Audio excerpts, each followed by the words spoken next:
Olá, sejam bem-vindos a mais um programa Aprender e Estudar em Casa. Sou Eliseu Cardoso, vosso professor de Física do 12º ano.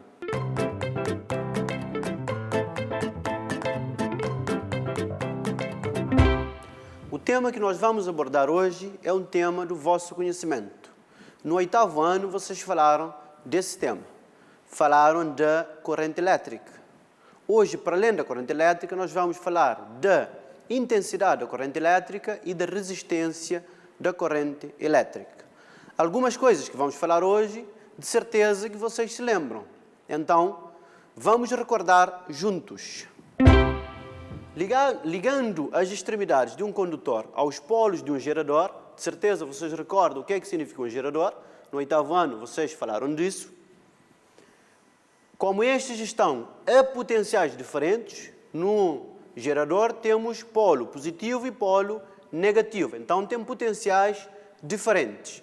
O facto de terem polos produzem no interior do condutor um campo elétrico, que é novidade para vocês, em relação ao 8º ano, mas não em relação a hoje, porque na aula passada nós falamos do campo elétrico. Este faz deslocar os portadores de carga do condutor, obtendo-se assim um movimento ordenado de partículas com carga elétrica. Também nós já falamos de carga elétrica. Então, esse movimento ordenado de partículas com carga elétrica nós chamamos de corrente elétrica. Vocês, se calhar, no 8º ano, viram essa definição um pouco mais simplista, mas, de acordo com o estudo do campo elétrico e da carga elétrica, podem ver que a corrente elétrica é um movimento ordenado de partículas com carga elétrica. Esta corrente elétrica tem duração apreciável, significa que demora um certo intervalo de tempo. Por isso, nós chamamos de corrente elétrica permanente. Também podemos ter, como já vimos aqui, quando nós falamos de carga elétrica, um corpo pode ser eletrizado. Por exemplo, nós temos o caso de eletroscópio. E nós podemos fazer o seu descarregamento quando ligamos a terra, através de um condutor.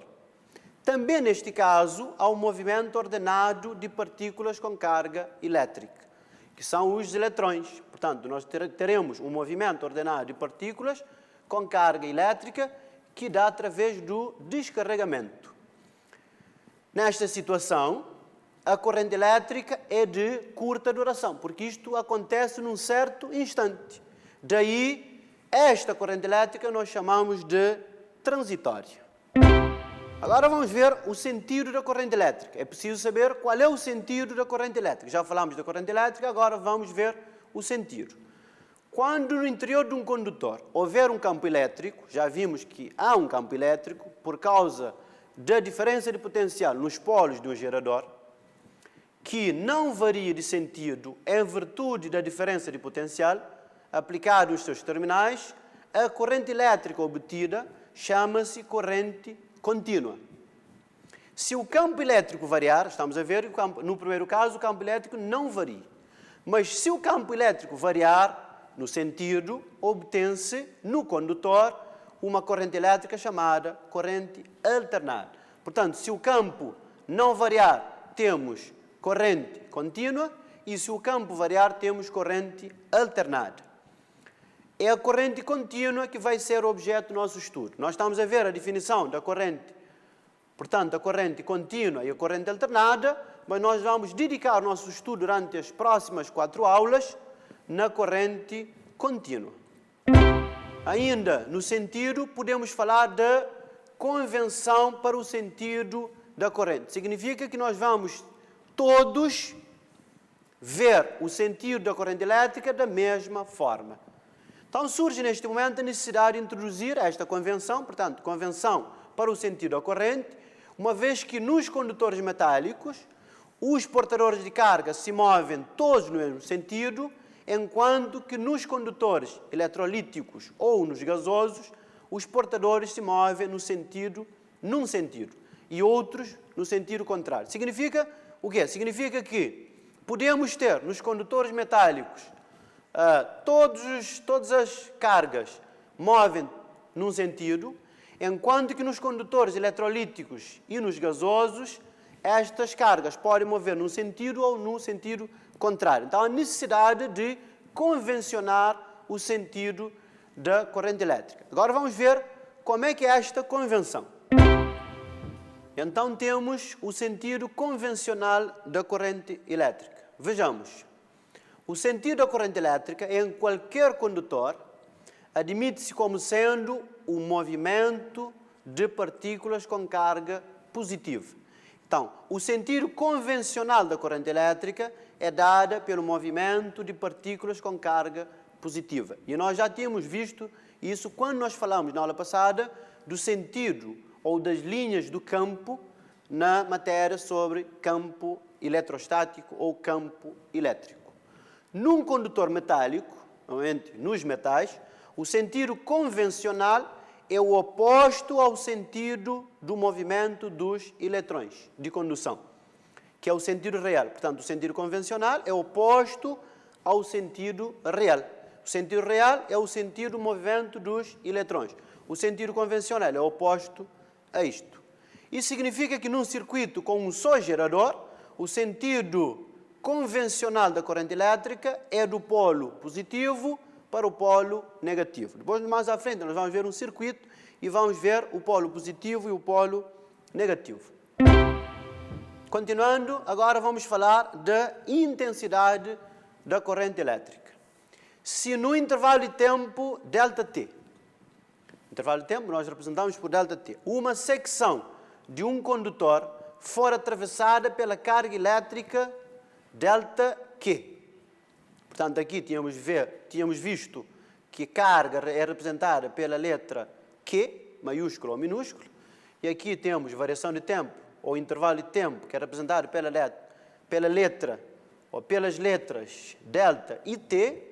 Define-se a intensidade média da corrente elétrica, intensidade média representada pela letra I maiúscula com M minúsculo, pelo coeficiente.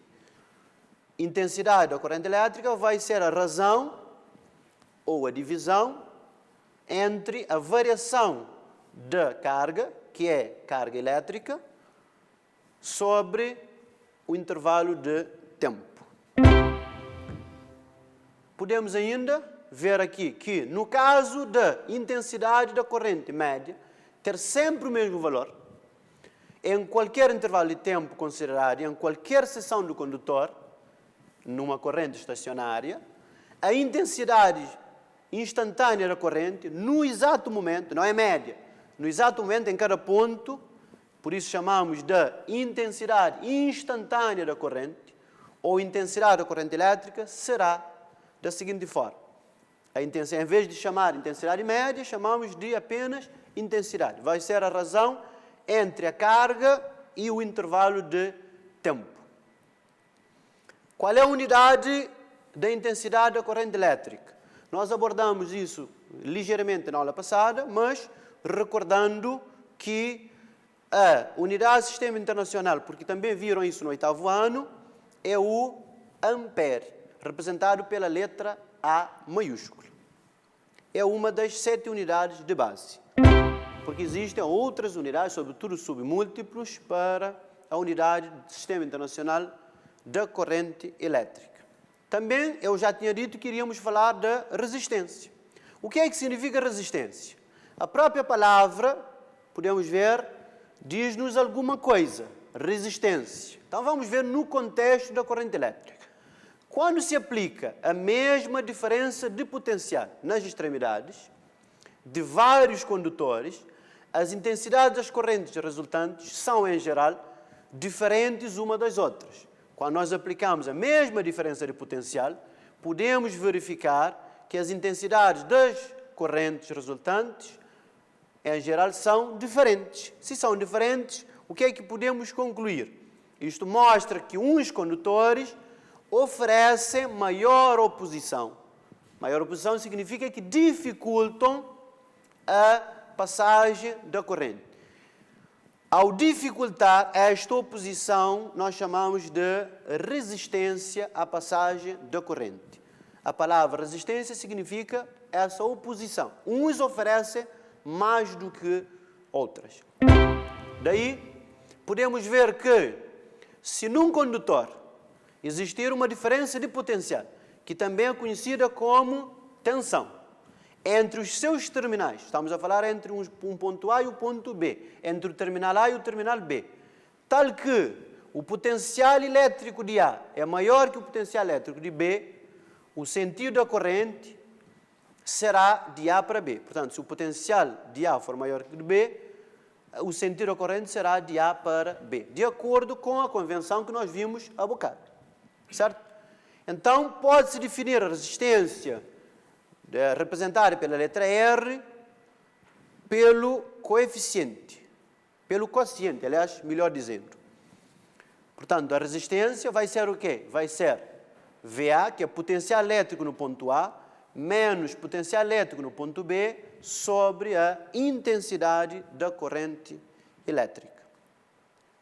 Podem ver aqui, figura. Aqui, o que é que temos? Temos aqui parte de um circuito elétrico, em que temos aqui uma resistência, que é representada desta forma, vejam. Desta forma, o que é que temos? Temos aqui um ponto onde há um potencial elétrico no ponto A, aqui temos no ponto B um potencial elétrico VB, temos aqui o ponto A, o ponto B, estamos a dizer que o potencial A é maior que o potencial B, por isso a intensidade da corrente aqui vai de A para B, de acordo com a figura. Então, o que é que podemos? Podemos definir a resistência como sendo o quê? Potencial no ponto A, potencial elétrico no ponto A, menos potencial elétrico no ponto B, sobre a intensidade da corrente que atravessa a secção deste fio condutor. Dissemos há bocado que diferença de potencial, estamos a ver diferença de potencial. Diferença entre potencial A no ponto A e potencial no ponto B. Esta diferença de potencial pode ser representada pela letra U, que significa tensão. Então, posso escrever esta fórmula como sendo resistência igual a diferença de potencial entre ponto A e ponto B sobre intensidade, ou então, se eu chamar a diferença de potencial de tensão, posso escrever que resistência é igual a tensão sobre intensidade da corrente. Quanto à unidade de resistência, unidade do Sistema Internacional de Resistência, se eu tomar a tensão, a diferença de potencial, 1 volt, e a intensidade de corrente, 1 ampere, a unidade do Sistema Internacional vai ser o ohm. Podemos ver aqui que 1 ohm corresponde a 1 volt sobre 1 ampere, de acordo com o que vimos há bocado, a forma resistência igual a tensão sobre intensidade. Agora vamos ver, existem alguns fatores que podem fazer com que haja mais ou menos resistência, conhecido como fatores de que depende a resistência. O primeiro fator que vamos ver é o comprimento, área da secção reta e material. Estudos experimentais, que vocês viram, já viram em vários livros traduzidos, ou então já viram próprias imagens ou vídeos, mostram que a resistência de um dado condutor é diretamente proporcional ao seu comprimento. Comprimento que nós apresentamos pela letra L. E inversamente proporcional à área da sua secção reta, que significa a espessura, portanto, do fio condutor. Ou fio ou outro condutor qualquer. Também se verificou que dois condutores com o mesmo comprimento e a mesma área secção reta tinham resistências diferentes, se forem constituídos por materiais diferentes. Quer dizer, se com o mesmo comprimento, com a mesma área, mas com aqui materiais diferentes, tinham resistências diferentes. Então podemos ver que matematicamente se escreveu que a resistência é igual a ρ, que significa resistividade, vezes L sobre a área de secção. Então a resistência depende da resistividade que tem a ver com materiais, depende do comprimento do fio, ou comprimento do fio condutor, e depende da espessura, ou então a área de secção reta, que tem a ver com a espessura do condutor. Então, nessa forma, nós podemos ver aqui a interferência da resistividade do condutor, a interferência do comprimento do fio condutor e a interferência da área de secção reta, então, espessura do condutor. A constante de proporcionalidade, representada pela letra ρ, caracteriza o material de que o condutor é feito. Estamos a ver aqui, e nós chamamos de resistividade. Eu já tinha falado disto antes.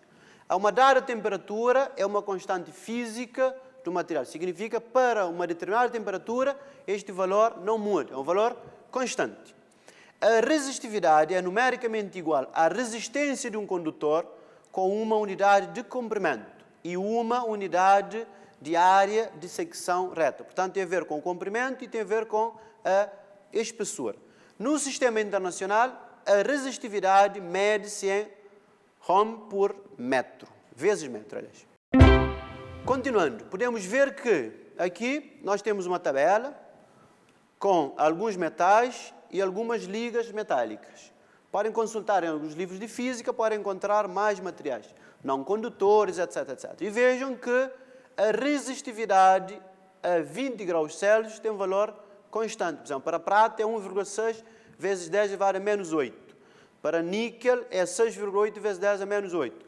Para, por exemplo, nicrômio é 1,0 vezes 10 a menos 6. Aqui podem depois consultar a tabela em livros de física. E, a partir daí, podemos, então, chegar a uma fórmula que nos permita calcular a resistividade para outros valores de temperatura. Como? Estamos a ver aqui que a resistividade depende da temperatura. Se depende da temperatura, significa que nós temos aqui esta fórmula que nos mostra que podemos determinar a resistividade para outros valores de temperatura que não sejam temperaturas de 20 graus Celsius. Como é que fazemos isso? Através dessa forma. Podem ver que a resistividade é igual a quê? A resistividade para a temperatura 20 graus Celsius, que vem tabelado, depois parênteses, 1 mais alfa, parênteses, θ menos 20 graus Celsius. O que é que significa este alfa? Este alfa é o coeficiente de temperatura. Nós podemos recordar a tabela que vimos, tinha uma outra coluna que tem valores de coeficiente de temperatura e aqui tinha também valores de resistividade para 20 graus Celsius e aqui é o quê? Aqui é a temperatura que queremos saber, portanto, uma temperatura de 40, de 30, de 50, que queremos saber a resistividade. Se eu quero saber a resistividade para temperatura 40 graus Celsius, ou 50 graus Celsius, basta substituir o valor aqui da temperatura, substituir o valor de alfa, substituir o valor da constante de resistividade para essa temperatura 20 graus Celsius e encontro o valor da resistividade para esta temperatura. E agora, como é o hábito, vou propor um pequeno exercício.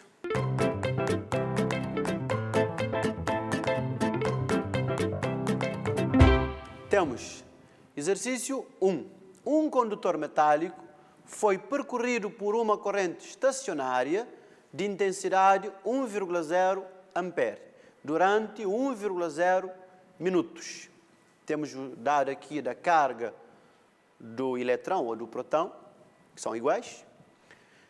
A pergunta é, que carga elétrica atravessou uma secção desse condutor no sentido convencional durante esse intervalo de tempo? Então, nós queremos saber o valor da carga. 1.2. Calcule o número de eletrões que fizeram o transporte dessa carga. Portanto, para isso vamos precisar de recorrer ao valor da carga do eletrão. Com isso, dou-vos uns minutinhos para resolverem em casa e juntos vamos procurar depois o resultado.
E agora, juntos, vamos à procura do resultado. Sigam comigo. Temos o valor de intensidade da corrente, temos o valor do intervalo de tempo, só que o intervalo de tempo está em minuto. Temos 1 minuto, que corresponde a 60 segundos. Então, a unidade do sistema internacional, portanto, da intensidade da corrente é ampere, e aqui o intervalo de tempo tem que ser em segundos. 1.1 está a pedir para determinar o valor da carga. Nós vimos há bocado que para determinar a intensidade da corrente era carga sobre variação de tempo ou intervalo de tempo. Daí podemos escrever que carga vai ser igual a intensidade da corrente vezes o intervalo de tempo. Daí podemos ter que a carga vai ser o quê? Vamos ter que intensidade da corrente como 1,0 ampere, 1,0 ampere, vezes, aqui temos intervalo de tempo, 60 segundos. Daí vamos ter que a carga vai ser 60. Carga nós vimos que é Coulomb. Então, temos o resultado aqui da carga. A primeira questão já está. Em relação à questão 1.2, temos calcule o número de eletrões que fizeram o transporte dessa carga. Nós sabemos que um eletrão tem a carga de 1,602 189 vezes 10 a menos 19.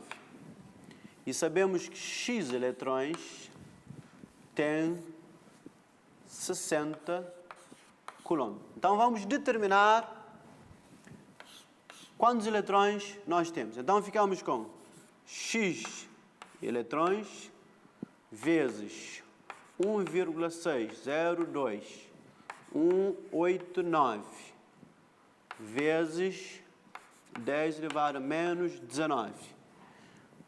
Coulomb vai ser igual a 1 eletrão vezes 60 Coulomb. Vamos tirar o Coulomb, nós queremos saber o número de eletrões.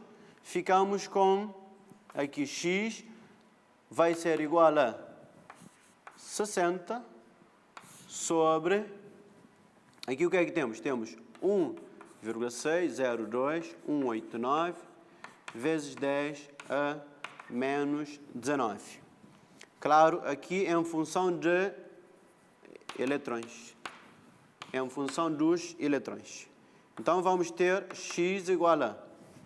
Vamos com a ajuda de uma máquina.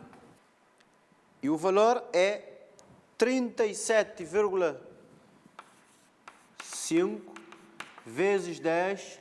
Aqui temos menos 19, está em baixo, passa para cima, fica 19 eletrões. Significa que nós temos 37,5 vezes 10 elevado a 19, que eu posso transformar em 3,75 vezes 10 elevado a 20 eletrões. Significa que esta carga consegue transportar 3,75 vezes 10 elevado a 20 eletrões. Conseguiram o resultado? Eu sabia. Tinha certeza que conseguiriam.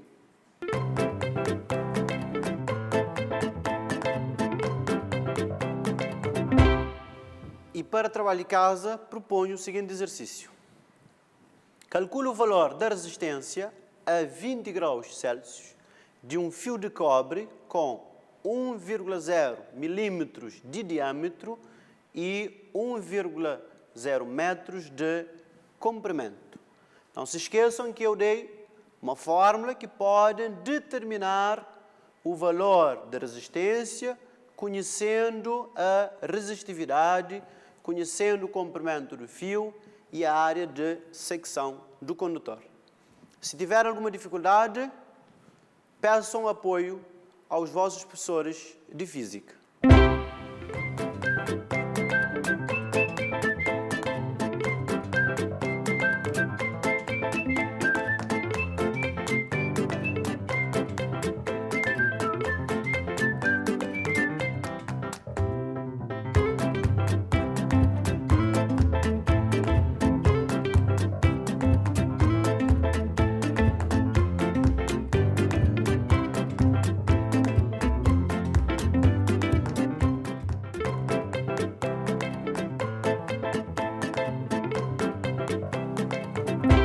Na aula de hoje, nós falamos da corrente elétrica. Vimos ainda a intensidade da corrente elétrica e a resistência da corrente elétrica.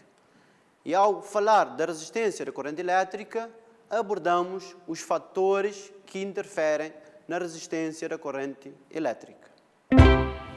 E assim chegamos ao final de mais uma aula de Física no programa Aprender e Estudar em Casa. Contamos com cada um de vocês no combate ao Covid-19.